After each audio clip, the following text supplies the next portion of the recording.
I've been a taxi driver for over a decade, and I've seen it all: rowdy drunks, late-night lovers, even the occasional celebrity. But nothing could have prepared me for what happened on that cold, rainy night. It's a story I've told only a handful of times, and even now, years later, it sends shivers down my spine. This is the truth about the ghostly passenger who changed my life forever. It was past midnight, and the streets were nearly empty. The rain had been falling for hours, turning the roads into shimmering ribbons of light. I was about to call it a night when I got a ping on my app, a pickup request from an address on the outskirts of town. Normally, I wouldn't go that far at such a late hour, but the fare was good, and I figured I could use the extra cash. The address led me to an old, abandoned train station. The building was crumbling, its windows boarded up and its walls covered in graffiti. I pulled up to the curb and waited, my headlights cutting through the rain. That's when I saw her. She was standing under the station's awning, her figure silhouetted against the dim light of a flickering street lamp. She wore a long, dark coat and carried a small suitcase. Her face was pale, almost ghostly, and her hair was soaked from the rain. She didn't move, just stood there, staring at me.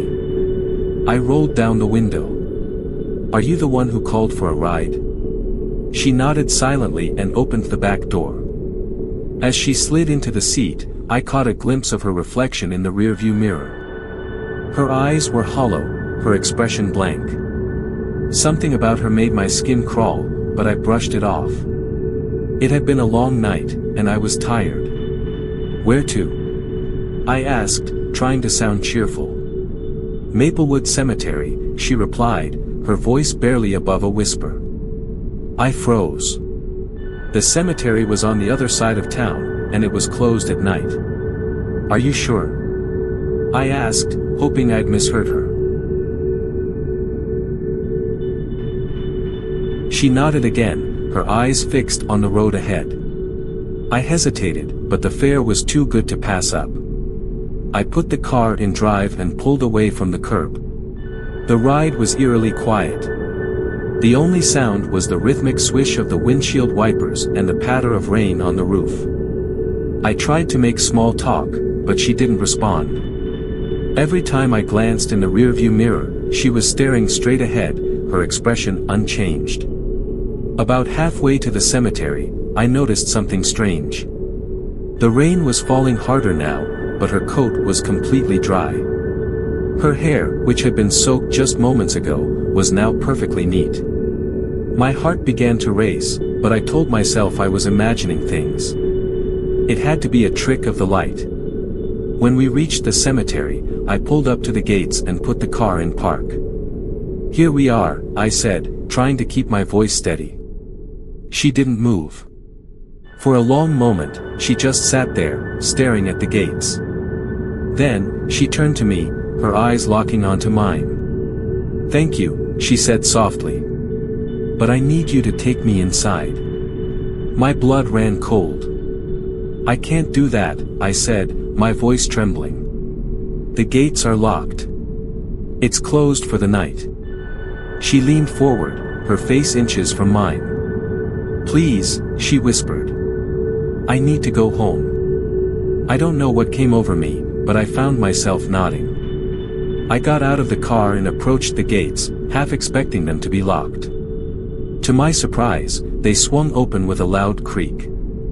I glanced back at the car, but she was still sitting in the back seat, her eyes fixed on me.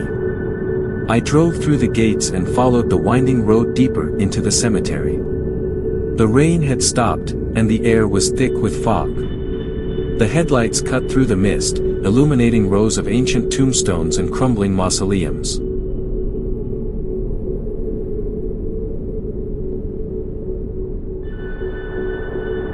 "Stop here," she said suddenly. I pulled over and turned off the engine. She opened the door and stepped out, her movements slow and deliberate. I watched as she walked toward a large, weathered tombstone, her suitcase in hand.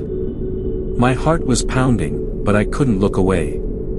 When she reached the tombstone, she turned to me and smiled, a sad, haunting smile. Then, She stepped behind the tombstone and disappeared.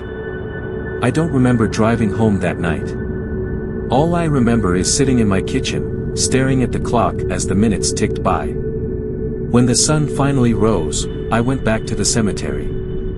The gates were locked, just as they should have been. But there, in the spot where I had parked the night before, was a small, weathered suitcase. I never opened it. I couldn't bring myself to.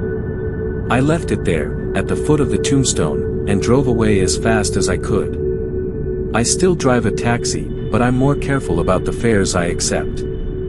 I avoid the outskirts of town, especially at night. And every time I pass that old train station, I can't help but glance in the rearview mirror, half expecting to see her sitting there, waiting for another ride. The ghostly passenger is out there, somewhere. And I can't shake the feeling that one day, she'll call for me again.